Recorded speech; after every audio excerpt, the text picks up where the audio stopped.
पूज्य मुनि श्री 108 अरिजीत सागर जी महाराज की जय। क्षुल्लक श्री 105 सामयोग सागर जी महाराज की जय। चलें चलते हैं आज के विशेष पावन अवसर पर उनकी वाणी जिन्होंने आज जोराहट में दान दिवस को सार्थक कर दिया। यह दिन आज के पश्चात जोराहट के लिए अक्षय दान दिवस बन गया। ठीक है ना? हाँ, ये रिकॉर्डेड है। आपको समझना चाहिए, ना भूतो ना भविष्यति जो कार्य होते हैं उनकी हमेशा अनुमोदना प्रशंसा निरंतर करते रहना चाहिए। ऐसा वातावरण बहुत कम समय में तैयार हो जाना और लोगों के लिए प्रेरणा का स्रोत बन जाना, ये बहुत बड़ी बात होती है। और वो अवसर हमें यदि प्राप्त हुआ है तो परम पूज्य गुरुदेव अरिजीत सागर जी महाराज के माध्यम से हुआ है। क्योंकि कहते हैं कि हे गुरुवर अगर तुम्हारा सहारा ना होता, हे गुरुवर अगर तुम्हारा सहारा ना होता तो ये सुंदर संसार हमारा ना होता। तूफानों की तबाही में गुम हो जाते हम कहीं, अगर सर पर हाथ हमारे तुम्हारा ना होता। आज हम सभी जोराहट वासियों के ऊपर गुरुदेव का हाथ मिला है। उन्हीं के माध्यम से आज यह दिवस, आज यह दिन हमको सार्थक करने का अवसर प्राप्त हुआ है।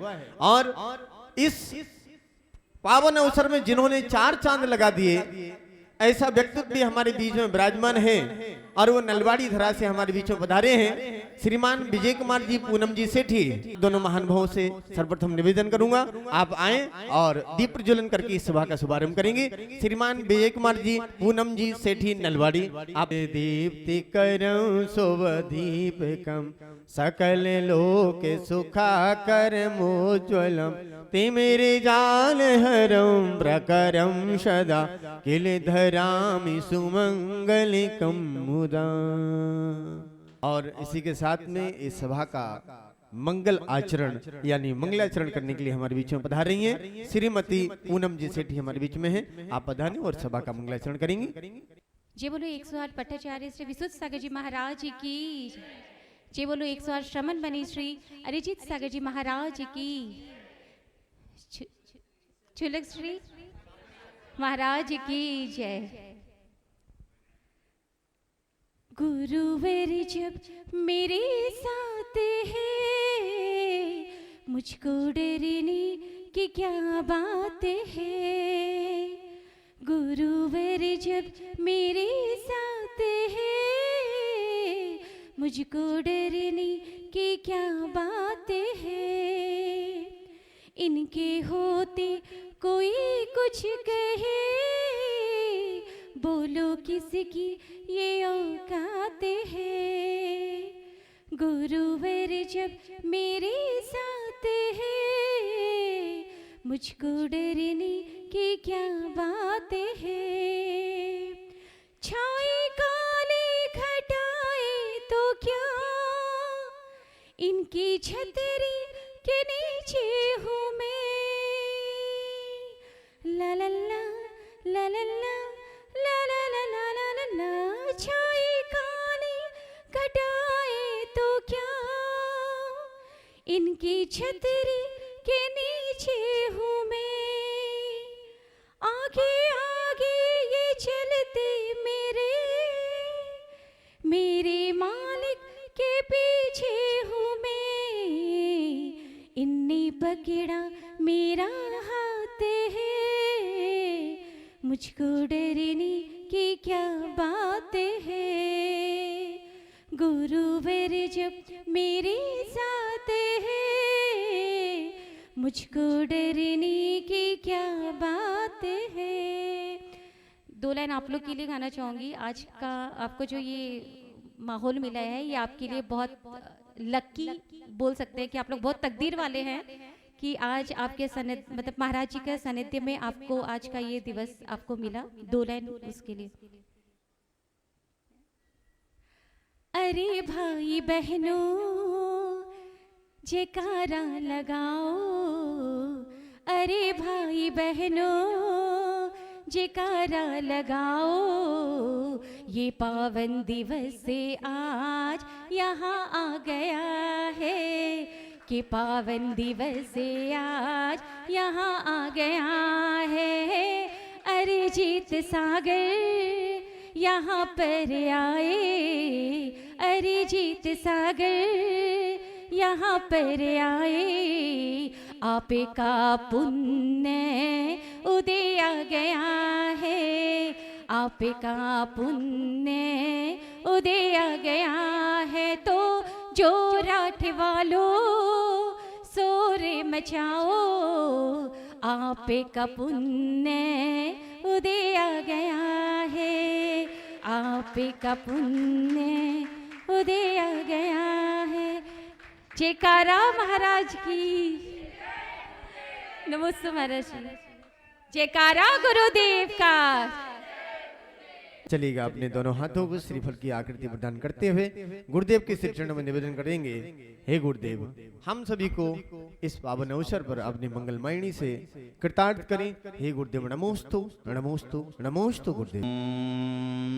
नमः सिद्धेभ्यः।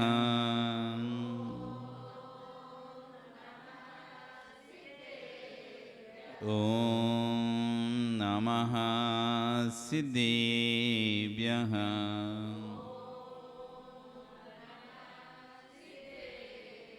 ओम नमः सिद्धेभ्यः।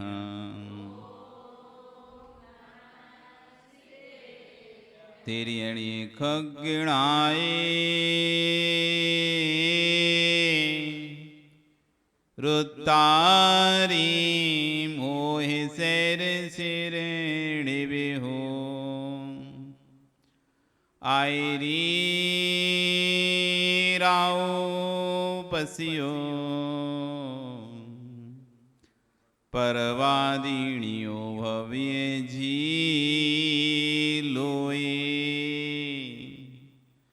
नमो अरिहंताणं नमो सिद्धाणं नमो आयरियाणं नमो वज्रायाणं नमो लोये सव्यसाहूणं। बोले अनंत से परमेष्ठी भगवान की, आदिरम आदिनाथ भगवान की, वर्तमान शासन महावीर भगवान की, आचार्य कुलबद्ध स्वामी महाराज की, पट्टाचार्य आचार्य गुरु श्री अक्षर विश्व सागर जी महाराज की, अहिंसा में विश्व धर्म की। बोलिए मुनि श्री अरिजीत सागर जी महाराज की जय। क्षुल्लक श्री 105 साम्योग सागर जी महाराज की। भवंदु वर्तमान शासनिक वर्धमान स्वामी के शासन में तीतंग प्रभु की चरण विश्राम में बैठकर हम सभी जिन देशना का श्रवण कर रहे हैं। आज का बड़ा पावन पवित्र पर्व अक्षय तृतीया का पर्व, जिसे पूरे जैन समाज में दिगंबर हो चाहे श्वेतांबर हो, चाहे दिगंबर संप्रदाय हो चाहे श्वेतांबर संप्रदाय हो, दोनों संप्रदाय में जिसका विशेष महत्व है, दान तीर्थ पर्व है। जब भगवान आदिनाथ स्वामी की दिव्य देशना खिली थी, तब से तीर्थ प्रारंभ हुआ था, शासन प्रारंभ हुआ था, जिन शासन प्रारंभ हुआ था। क्योंकि भगवान की जब तक देशना नहीं खिलती तब तक किसी धर्म के बारे में ज्ञान नहीं होता था। आदिनाथ प्रथम तीर्थंकर हुए और प्रथम तीर्थंकर के पहले भोग भूमियां थी। भोग भूमियां कल वृक्षों की व्यवस्था थी, इसलिए किसी को कोई कार्य करना नहीं पड़ता था, सबको सिर्फ भोग भोगने पड़ते थे। लेकिन जब कर्म भूमि प्रारंभ हुई तो भोग भूमियां जीवों को कर्म कैसे करते हैं ये कोई बताने वाला नहीं था। कुलकर उत्पन्न हुए, कुलकरों ने धीरे धीरे बताया। 14 कुलकरों में अंतिम कुलकर नाभिराय हुए। उन्होंने प्रजा को कार्य बताए कैसे करना है। उसके बाद आदिनाथ भगवान को राज्य दिया उन्होंने।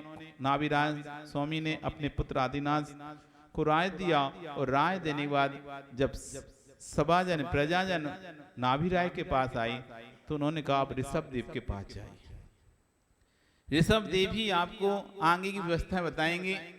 और उन्होंने अस्सी मसी कृषि विद्या वाणिज्य आदि शिल्प आदि 6 कर्मों का उपदेश दिया और प्रजा को आजीविका करना सिखाया। उनको 15वां कुलकर माना जाता है। कुलकर में से 14 ही होते हैं। कुलकरों का काम होता है व्यवस्थाएं बताना, कर भूमि को प्रारंभ करना। लेकिन आदिनाथ भगवान उन्होंने और अधिक व्यवस्थाओं को विस्तार से बताया, इसलिए उनको 15 कुलकर भी कहा जाता है। तो आदिनाथ भगवान ने व्यवस्थाएं बताई, तब से कर्म भूमि प्रारंभ होगी।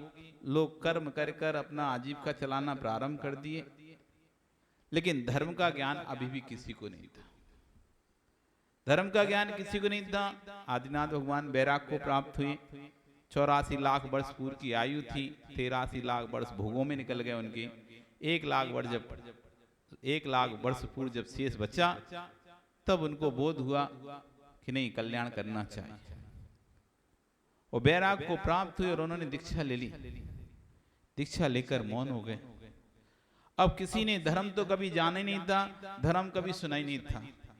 और जो कोई चीज जानी नहीं जाती, समझी नहीं जाती, उसके बारे में क्रियाएं भी नहीं देखी जाती। आज इस स्थान को, नॉर्थ ईस्ट को मलेच्छ खंड के नाम से पुकारा जाता है कि मलेच्छ देश है, क्रिया शून्य देश है। यहाँ पर जैन समाज के लोग आकर बसे भी हैं तो उनको भी उतनी क्रियाएं नहीं है।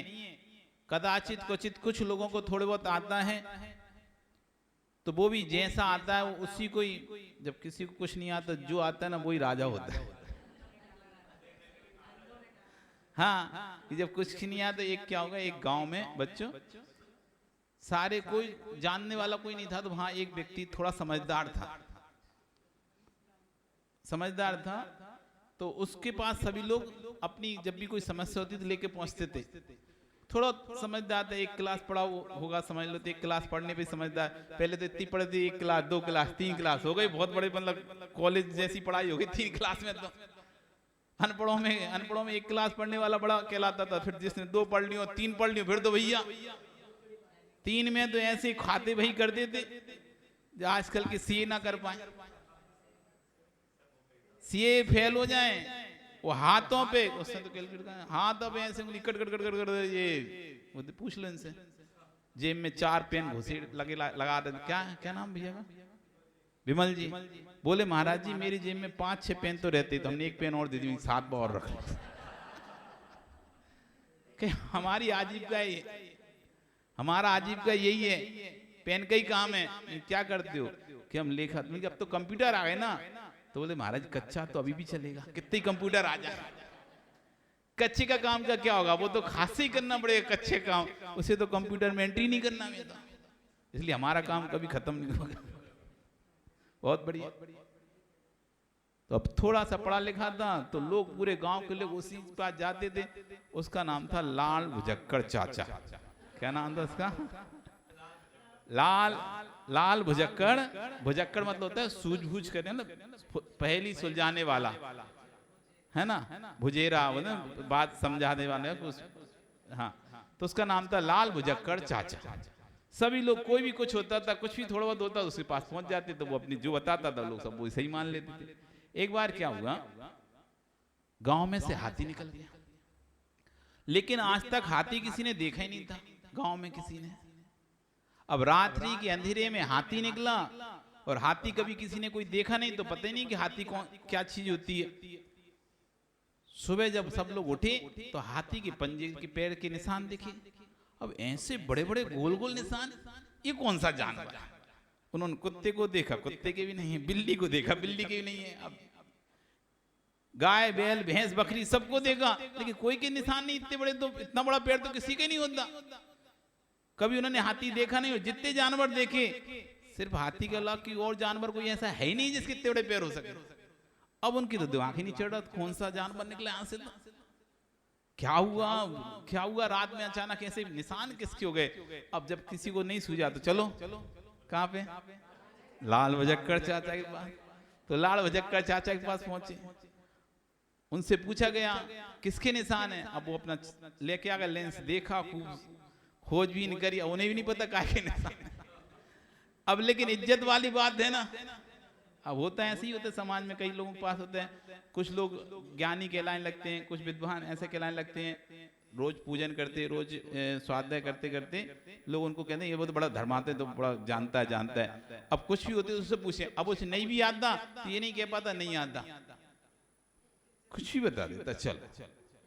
अब ये तो जानते नहीं है, जो बताएंगे वो जाए। तो हर गांव में, हर समाज में एक दो चार लोग होते ही हैं जिन्हें लोग ज्ञानी मानते हो। भैया आप ये तो बड़ा सास पड़ता है, रोज स्वाध्याय करता है हमारी समाज में, तो भैया इसी ये जो कहता है वही मान, अपन तो जानते ही नहीं कुछ ऐसा करके। तो अब वो गांव में था तो उसने, अब उसको बोलना भी था लेकिन उसको खुद नहीं पता, तो क्या बोलता है, ऐसा लगता है पैर में चक्की बांध के कोई हिरण कूदा है। अब का हिरण का पैर उतना ही और चक्की का मुंह कितना उतना ही, जहां से डालते हैं ना अपन गेहूं, हाथ की चक्की पीसने वाली, तो उसमें जो गेहूं डालते हैं वो, उसमें लगता है किसी हिरण का पैर फंस गया होगा। तो जब भागा होगा, तो छोटे चकला होते थे ना पहले गोल गोल छोटे, तो भागा होगा तो उसके निशान है। तो सब बड़े खुश हो, मतलब समस्या का समाधान हो गया। तो ऐसे ही रहता था कि भाई अब जब कोई बताएगा नहीं तो जो माना वो। अब आदिनाथ स्वामी के समय में अब कोई धर्म बताने वाला नहीं था, कोई कुछ करने वाला नहीं था।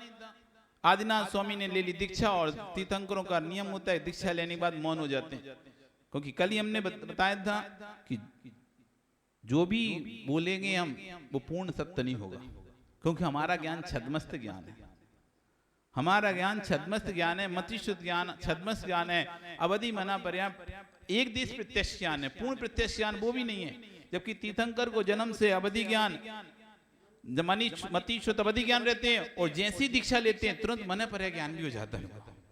चार ज्ञान होने के बाद भी वो नहीं बोल रहे, क्योंकि उनको पता है कि मैं जो भी बोलूंगा वो पूर्ण सत्य नहीं होगा, कहीं ना कहीं कुछ ना कुछ छूट जाएगा। क्योंकि हमारा दो ज्ञान तो क्षौपसमिक ज्ञान है, और दो ज्ञान एक देश प्रत्यक्ष है, पूर्ण प्रत्यक्ष नहीं है। पूरा वो भी नहीं जानते, वो भी सीमा मर्यादा को लेकर जानते कि इतने ही जाने। मना पड़े ज्ञान 2.5 द्वीप के बाहर का नहीं जान सकता, 2.5 द्वीप के बाहर क्या हो रहा कुछ भी नहीं जान सकता, क्योंकि मनुष्य लोग जहां तक रहते हैं वहां तक मना पड़े ज्ञान जानता है। तो मनुष्य लोग 2.5 द्वीप तक ही रहते हैं, 2.5 द्वीप के बाद कोई मनुष्य तिरंच पाए जाते हैं स्वयं समुद्र तक वहां पर, तो उनके मन की बात कैसे जानेगा। तो इसलिए वो सीमा हो गई। अवधि ज्ञान की सीमा निश्चित होती है, कितने ही भव तक का जानेगा, 2 भव का, 10 भव का, 5 भव का, तो उसकी भी सीमा है। जबकि भव तो असंख्यात अनंत अनंत ले चुका जीव, इधर आगे अनंत अनंत लेगा। तो अवधि ज्ञान भी निश्चित जानता है कि इतने क्षेत्र तक, इतने राजू तक का जानेगा, इतने राजू तक नहीं जाएगा। जबकि 14 राजू है लोग तो हमारा, जबकि अवधि ज्ञान का सीमा होती है कोई 2 राजू, कोई 4 राजू, कोई 10 राजू, कोई 5 राजू, ऐसे जानते हैं। तो पूरा वो भी नहीं जान पा रहा अवधि ज्ञान, अवधि ज्ञान नहीं जानना मना पर, और मतिश्र ज्ञान तो पूरा जानते नहीं है, शुभ समित ज्ञान है ही। इसलिए अब तीर्थंकर तो मौन हो गए, जनता को कोई धर्म तो ज्ञान है नहीं। जब तीर्थंकर स्वामी ने दीक्षा ली, आदिनाथ स्वामी लिए, तो राजाओं के गुरु भक्त राजा होते हैं, मतलब राजा भक्त, मतलब राजाओं के कहते हैं अपन सेवक राजा होते हैं, जो राज भक्ति में राजा के साथ साथ रहते हैं। राजा के साथ अपना सिर कटा लेंगे लेकिन पीछे राजा को नहीं छोड़ेंगे। राजा के वफादार, जैसे कहते हैं वफादार सेवक जो इस तरह के रहते हैं, ऐसे 4000 वफादार राजा एकदम कि जो आदिनाथ करेंगे वही हम करेंगे।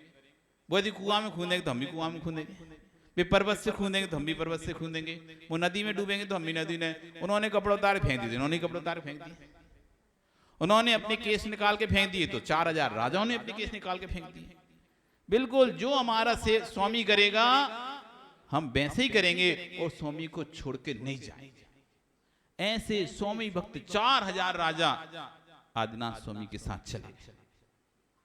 आदिनाथ ने तो मौन ले लिया, उन्हें ये भी नहीं बताया ये दीक्षा है, कुछ नहीं पता, बस देखते जा रहे हैं। आदिनाथ स्वामी जैसा कर रहे थे वैसे वो करते रहे। आदिनाथ स्वामी हाथ लटका के खड़े हो गए तो वे भी खड़े हो गए, वे बैठ गए तो वे भी बैठ गए। अब उन्हें पता नहीं करना क्या है, बैठ गए। अब उनको तो अवधि ज्ञान था, मन पर ज्ञान था, उनको तो पता था क्या करना होता है, ये दीक्षा होती है। आदिनाथ को तो पता था मुझे ऐसा ध्यान करना है, ऐसी जाप करनी, माला करनी, वे तो अपना कर रहे हैं, लेकिन ये कुछ नहीं गिरा। एक दिन निकल गया, 2 दिन निकल गया। अब भैया आदिनाथ स्वामी तो बर विषम नाराज सेनन के धारी, भी पूरे जीवन भी हार ना करें तो उनका कुछ ना बिगड़े। लेकिन जो और राजा थे उनका तो इतना सेनन था ही नहीं। कोई 2 दिन में, कोई 5 दिन में, कोई 10 दिन में हिम्मत तोड़ने लगा। कब तक भूखा रहेगा? आज आप कितने दिन तक भूखे रह सकते बच्चों? 1 दिन, 2 दिन हैं? एक दिन खाना मिला तो अगले दिन रोने शुरू कर दोगे, खाना नहीं मिला, पेट दर्द कर रहा है।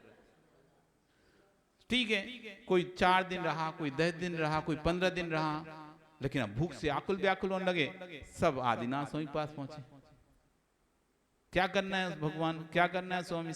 अब उन्हें तो राजन क्या करें हम, राजन हम क्या करें? आंख खोलो, आंख खोलो। अब राजा का आंख खोले? वे राजा थोड़ी ना बचे, अब वे तो महाराजा हो गए। राजा नहीं, महाराज हो गए वे तो। अब वो तो सुन ही नहीं रहे इनकी बातें। और ये लोग, सभी लोग उनके चरणों में निवेदन कर रहे हैं कि आंख खोलो, हमको भूख लग रही, हम क्या करें? जब नहीं खोली तो सब लोगों ने सोचा कि चलो अब जब तक इनकी आंख नहीं खुलती, अब छोड़ के वापस जा नहीं सकते राज्य। अयोध्या जाएंगे, इनका बेटा है चक्रवर्ती भरत, वो कहेगा मेरे पिता को अकेला छोड़ के भाग के आए, हमको दंड और देगा, पता चले प्राण दंड ही दे दे। यहाँ तो कैसे जैसे जैसे जीवित रह जाएंगे, लेकिन नगर में पहुंचने के बाद तो लोग हमको लानत देंगे, उलाहना देंगे, तुम अपने राजा को छोड़कर भागकर आ गए, डरपोक कायर कर कर बुलाएंगे, इसलिए राज्य में तो वापस नहीं जाएंगे, ये तो निश्चित हो गया। कई बार लोग कहते ना हम घर तो नहीं जाएंगे, वो घर से तो आ गए, घर जाएंगे तो उल्टा डांट पड़ेगी, अब यहीं जैसा रह ले। क्योंकि जब निकले थे तब तो बड़े ताव से निकले थे, अब जब राजा 4000 राजा निकले थे तो बड़े ताव से निकले थे कि हम तो स्वामी के साथ जा रहे हैं और उनके साथ ही रहेंगे। अब क्या करें? अब घर भी नहीं जा सकते, तो किसी ने फल खाना शुरू कर दिया, किसी ने फूल खाना शुरू कर दिया, किसी ने कोई पानी, नदी का पानी पीना शुरू कर दिया। तभी आकाशवाणी हुई, ये मुनि भेष में उचित नहीं है, आप इस भेष में ये कार्य नहीं कर सकते, आप अपना भेष बदलिए। अब भेष बदलने के पास कपड़े तो थे नहीं जो पहन लें, ये तो सब फट गए, हो गए खराब। तो किसी ने बक्कल लपेटी, किसी ने छाल लपेट लिया, किसी ने पत्ते लपेट लिए, ऐसे करके अपने भेष को छद्म बना लिया। और अब आराम से, बड़ी मस्ती से क्या कर रहे हैं? जंगल के फल फूल खा रहे हैं, पानी पी रहे हैं नदी का। इधर आदिनाथ स्वामी अपने ध्यान में लीन, और ध्यान में लीन 6 माह व्यतीत होने के बाद जब उनका ध्यान उन्होंने तोड़ा, वैसे तीर्थंकरों को भोजन की आवश्यकता नहीं होती, लेकिन मुनि धर्म को चलाने के लिए उनको, क्योंकि यदि तीर्थंकर नहीं निकलेंगे तो फिर आगे पता कैसे चलेगा मुनि हार पर निकलते हैं कि नहीं निकलते? क्योंकि कोई तो मुनि था ही नहीं उनके पहले, वही सबसे पहले मुनि, तो कौन को पता चलेगा मुनि हाथ पे निकलते हैं कैसे करते हैं? इसलिए उन्होंने विधि लेकर, अंजलि बनाकर, मुद्रा बनाकर और अपना चले गए। तीर्थंकर को पिछी कमंडल की जरूरत नहीं होती, उनसे कोई जीवों का घात नहीं होता कभी भी। फिर भी ये लोगों को पता रहे कि मुनि पिछी कमंडल लेते हैं, इसलिए उनको पिछी कमंडल लेके रखते हैं। उनका कभी निहार नहीं होता, हार होता है, निहार नहीं होता तीर्थंकरों का। तो इन्हें कमंडल की जरूरत ही नहीं पड़ती, ना लघु शंका निकलती ना दीर्घ शंका, उनका कुछ नहीं होता। उनके पेट में जो अन्न गया है वो अग्नि में जैसे ईंधन जाने पर भस्म हो जाता है ना, ऐसी पेट में भोजन गया वो भस्म हो जाता है। उनका ना दीर्घ शंका होती ना लघु शंका होती, इसलिए उन्हें कमंडल की जरूरत नहीं है। उनको पीछी की जरूरत नहीं, क्योंकि उनके शरीर से किसी जीव का घात ही नहीं होता। वे तंतु पर ही, मकड़ी के जाले पर ही चल जाएं तो मकड़ी का जाला नहीं टूटेगा। रिद्धियां होती इनको। निकले आदिनाथ स्वामी, लेकिन अनभिज्ञ लोगों को पता चला कि आदिनाथ स्वामी आ रहे हैं, सब अपने घरों से निकल निकल कर बाहर आ गए। कोई कह रहा आओ हमारे घर में आओ, कोई हमारी कन्या ले लो। अभी तो वो राजा ही समझ रहे हैं सब लोग, तो ये राजा हैं। कोई कह रहे वस्त्र ले लो, आके वस्त्र नहीं, आपके पास वस्त्र नहीं है, वस्त्र ले लो। कोई कन्या ले लो, कोई फल ले लो, फ्रूट ले लो, ऐसे कर रहे हैं। लेकिन दिगंबर में तो बिना नब्द भक्ति के कहीं पड़गान नहीं। जब तक आहार नहीं करते, जब तक नब्द भक्ति ना हो तब तक आहार नहीं करते। अब चला जा रहा है आदिनाथ स्वामी पूरे नगर में भ्रमण कर लिया, लेकिन उनकी विधि नहीं मिली। विधि मिली नहीं क्योंकि विधि पता ही नहीं था। पड़गान की विधि किसी को पता ही नहीं था। जब पता ही नहीं था, जैसे यहाँ पे है ना, कुछ किसी बोलो भैया महाराज जी हम तो कुछ जानते नहीं, हम बस आप तो बोल दो करना क्या है, आप ही बता दो, और हो सके तो आप भी चले भी आप ही लो, बता भी आप ही दो, कर भी आप ही दो। कैसे चौका लगाते हैं? ऐसे लगाते। अच्छा तो ठीक महाराज जी 2 चौका लगाने वाले बुला लो। पहले पूछेंगे कैसे लगाते हैं? ऐसे लगाते हैं। अच्छा ऐसे करना, तो ठीक है आप बुला ही लो, आप ही लगा। पांडिचेरी गए। पांडिचेरी में जब प्रवेश किया पहली बार पांडिचेरी में किया, तो वहां का भट्टारक बोला महाराज जी काम करना, आप एमपी से तो खाना वालाने वाले बुला लेना। क्यों? हमारे यहाँ तो किसी को खाना बनाने नहीं आता। आप खाओगे रोटी, आप खाओगे दाल, आपके भोजन अलग होता है। हमारे यहाँ तो आपको डोसा मिलेगा, इडली मिलेगी, सांभर मिलेगा, बस यही मिलेगा, यही खाते रहना पड़ेगा आपको। तो यदि आपको अपनी रोटी अपने, और हमारी यदि रोटी खा लोगे तो आपको तो ऐसी पतली पतली रहती है, और हम तो 1 या 2 रोटी खाते वो भी ओकेशन जैसा। वहां तो जब कोई शादी होती ना तब रोटी मिलती है लोग। जब शादी होती है ना तब रोटियां बनती वहां पर। वैसे तो 1 इडली का उनका घोल रखा हुआ है घर में, डाला और तैयार। अब मारवाड़ी लोग तो अच्छे से खाते हैं। वहां के जो लोकल जो है नैनार समाज है, जैन समाज, वहां की जैन समाज का नाम है नैनार। मारवाड़ी समाज अलग हो गई, जो राजस्थान से पहुंची वो अलग हो गई, और जो वहां लोकल की समाज है, जैसे आप यहाँ लोकल के आसामी बोलते हैं ना, वहां के ऐसे तमिल के तमिल होते हैं, तमिल जैन, तो तमिल नैनार, तो उनको कुछ नहीं आता। धीरे धीरे अब महाराज वहां पर पहुंच रहे हैं, और धीरे धीरे जागरूकता धीरे धीरे आ रही है, सीख रहे हैं। तो उन्होंने भी ऐसे बोला। अब सब लोग अपने अपने आदिनाथ स्वामी निकल रहे हैं, लेकिन किसी को कुछ पता नहीं है। वापिस आदिनाथ स्वामी ध्यान में लीन हो गए। आहार की गवेषणा गए और आहार नहीं मिला। सोचो कितना पुण्यशाली जीव, स्वयं तीर्थंकर प्रीति का बंधक जीव, बेटा चक्रवर्ती, एक बेटा कामदेव, स्वयं तीर्थंकर, बाकी सारे पोते तद्भव मोक्षगामी, एक घर में सारे पुण्यात्मा भरे हैं। अरे अपने घर में 1-2 अच्छे निकल जाए तो पता है ऐसे फूला नहीं समाते थे। कितना पुण्यात्मा परिवार है, घर से ये माता बन गई, वो दीदी बन गई, ये वो बन गया, वो बन गया, इनके ये मिनिस्टर है, वो मंत्री है, वो कलेक्टर है, वो डॉक्टर है, ऐसा बड़ा बखान करते हैं। एक घर में से 4 बच्चे 4 सर्विस में निकल जाएं, बड़ी बड़ी पोस्ट में, तो आदमी ऐसा फूला समाता है, ऐसा देखता छाती चौड़ी का चलता है। और दूसरे के तो यार गजब है इनके पुण्य देखो। अब उसका पुण्य उनका पुण्य देखो, तब भी पुण्य फीका पड़ गया, कर्म भारी पड़ गया। जिसका किंकर समझते हो, नौकर, जिसका सौदर में किंकर बस सेवा करता हो, जिन आदिनाथ की सेवा स्वयं सौदर में इंद्र किंकर के समान रहकर करता है, ऐसे आदिनाथ स्वामी के लिए व्यवस्था नहीं हो पाई। जबकि सौदर इंद्र तो अवधि सारा सब जानता है, सब तीर्थंग पंचन वाला है, कैसे हारचरी होती, कुछ क्या होती है, जाकर बता देता, भैया ऐसे हारचरी ऐसे पड़गान करो। पर नहीं, जब कर्म का उदय आता है ना तो कोई भी साथ नहीं देता, सबके दिमाग चलना बंद हो जाते हैं। सबके दिमाग तीव्र, आपका कर्म असाता का उदय रहता है, घर में दवाई रखी रहती है, लेकिन तुम्हें भूल जाते हो, सोच के रखते हो कि ये दवाई उस समय काम में आई जब ये समस्या आई, तो दवाइयां उपयोग करेंगे, इसलिए उसको संभाल के रखियो। और लेकिन किसी को पीड़ा हुई, यदि तीव्र असाता कर्म का उदय है, आप भूल जाओगे कहां रखिए, आपको मिलेगी नहीं उस समय वो दवाई। रोज देखते रहोगे, रोज देखते हो, रोज देखोगे, लेकिन उस दिन नहीं देखेगी, बस जिस दिन जरूरत है उस दिन नहीं दिखेगी। और जैसे ही उसका दूसरा असाता का उदय कम हुआ तो फिर से दिख जाएगी 2 दिन बाद, अरे ये तो यहीं रखी, या वो दूसरे से मंगा लोगे, दूसरी कर लोगे, या वो उसका वो चला जाए फिर दिखेगी। तो ये तीव्र असाता के उदय में हमारे पुरुषार्थ, दूसरे पुरुषार्थ काम नहीं करते। और आदिनाथ भगवान पुनः ध्यान में लीन हो गए, 6 माह तक फिर लीन हो गए। वर्धमान चारित्र के धारी, वर्धमान चारित्र के धारी जो चर्या एक बार कर ली अब उससे उत्कृष्ट चर्या ही करेंगे, हीन चर्या नहीं करते। वर्धमान चाहे जाए, फिर उठे 6 माह बाद। अब सौधर्मिन का आसन कंपा है। भगवान को आहार नहीं हुआ, 6 महीने उठे थे, अब 1 वर्ष हो गया भूखे रहते।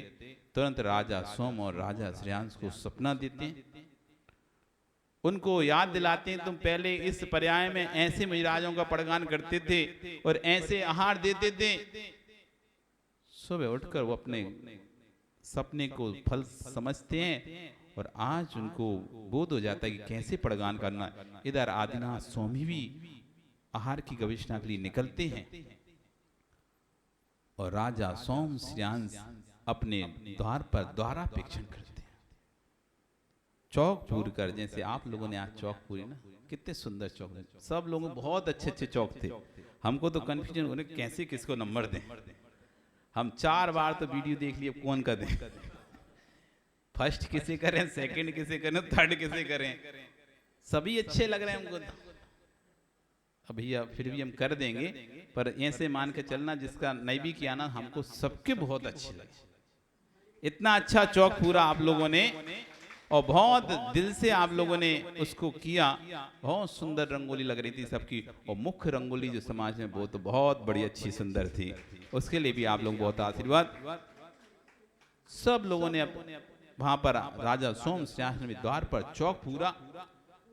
चौक पूकर जब आदिनाथ स्वामी अंजलि लगाकर निकले, भो स्वामी नमोस्तु, जैसे आज जोहराट में गुजरा था ना, हम तो कमरे में बैठे, वहीं आवाज आ रही थी, भो स्वामी कौन से स्वामी आ गए भैया, देख तो।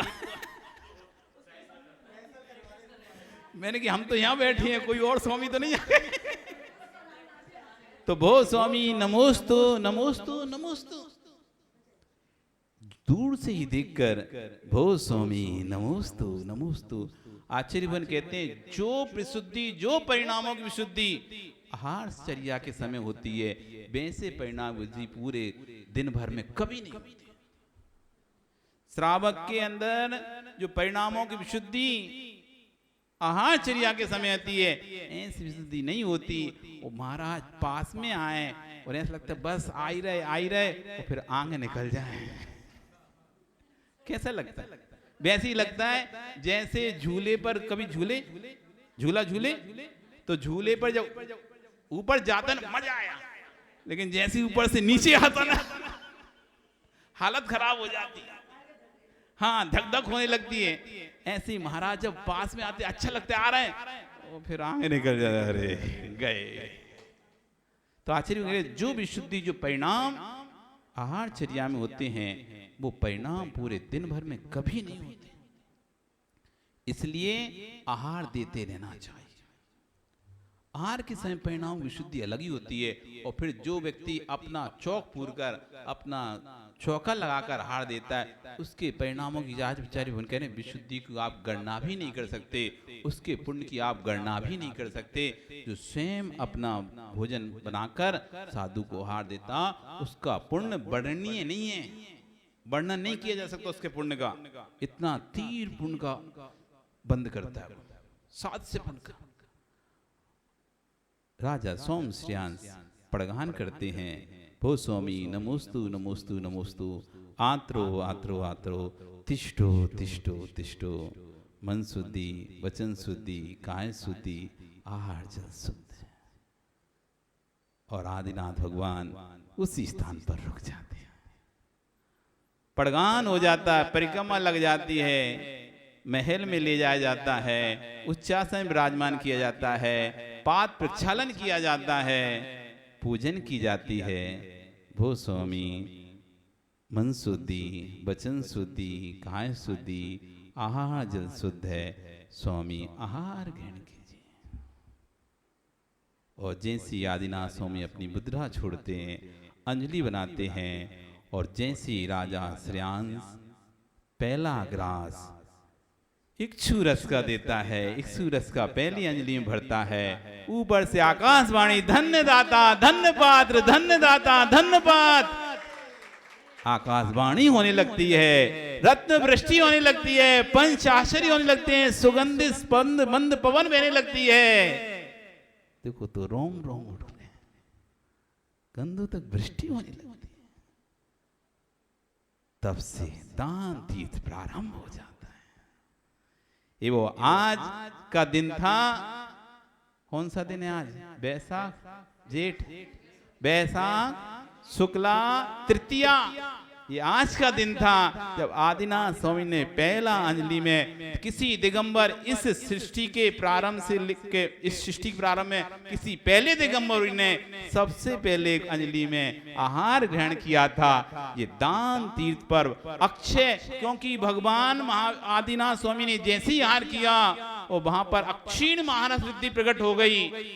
पूरा चक्रवर्ती आदिनाथ स्वामी के जाने के बाद पूरा चक्रवर्ती का कटक भी आकर वहां पर भोजन कर गया, तब भी वो रस खत्म नहीं हुआ।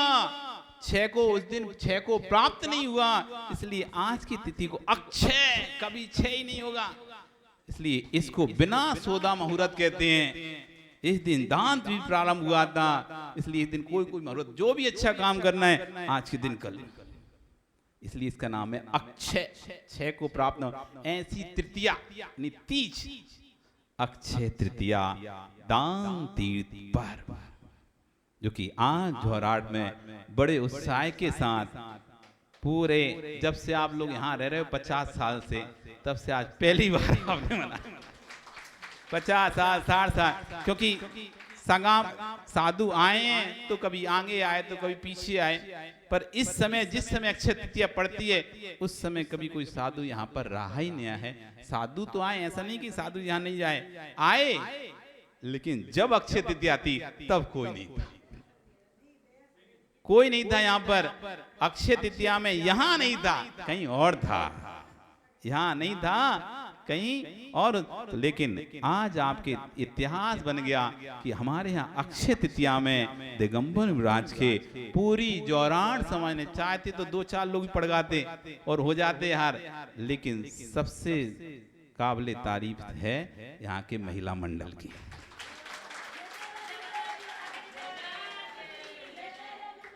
महिला मंडल यदि बीड़ा उठा लेती है, करना है तो कोई कार्य कठिन नहीं है, इतना तो हमने समझ लिया है। यहाँ की आपकी सशक्त आपका, और बहुत अच्छी बात है कि आप लोग भी उनकी सारी बात मानते हैं। आपने चुना है और आप बात भी पूरी मानते हो, जैसा बोलते हैं आना है तो फिर सब आते हैं, ऐसा कार्य करना है तो करते हैं। बहुत अच्छी तरह से सहयोग पूरा महिला मंडल मिला है, तभी आज का जो अक्षय तृतीया पर्व है वो सफल हुआ है। क्योंकि पुरुष तो हमारी बात ज्यादा सुन नहीं पाते, क्यों?